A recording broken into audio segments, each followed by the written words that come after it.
people say, well, why are you so bothered about Israel? And I hear that from the right. The left don't care. They know I'm beyond saving. But on the right, I hear that. And I think they don't realize, they think it's some weird thing. Like, what is this small state? Why does it bother you? I don't think they've even remotely reflected on what I regard as the deepest reasons to care. It seems to me, if, as you well know, Western civilization is based on the legacy of Athens and Jerusalem.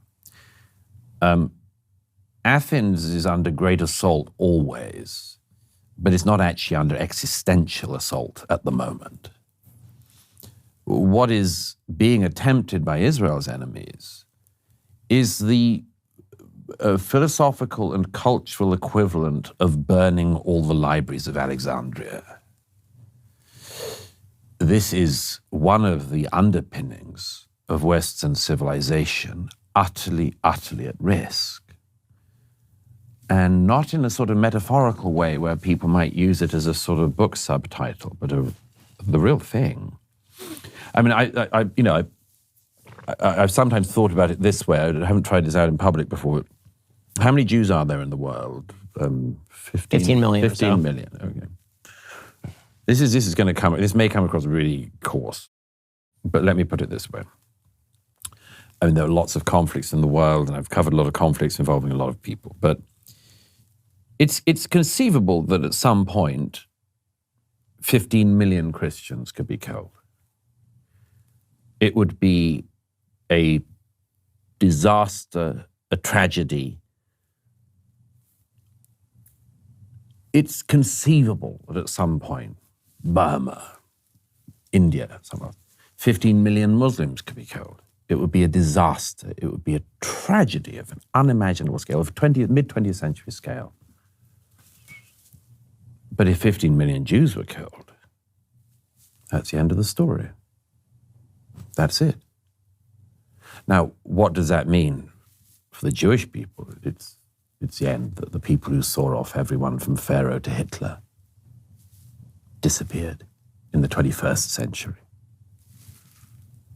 Everyone else, in my view, wouldn't survive either. Wouldn't survive either. Western civilization could not survive the destruction of the Jewish state because it would be, among much else, the cutting away of the whole tree that we're on, and Western civilization would die.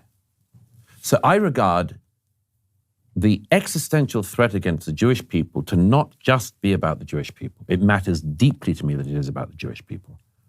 But it also matters to me because it's about America. Could America survive if the Jewish people were no more on its watch, or everybody was forcibly deported from the Holy Land? Come on. Of course not. Could the isolationists bear the repercussions of that across the Middle East and elsewhere? Of course not.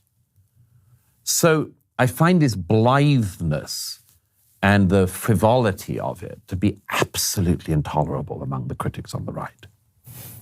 You know, one of the things that's been so amazing about all of this is just the sense that the West has lost its moorings. I mean, I was more disturbed, from a sort of Jewish perspective as a Jew.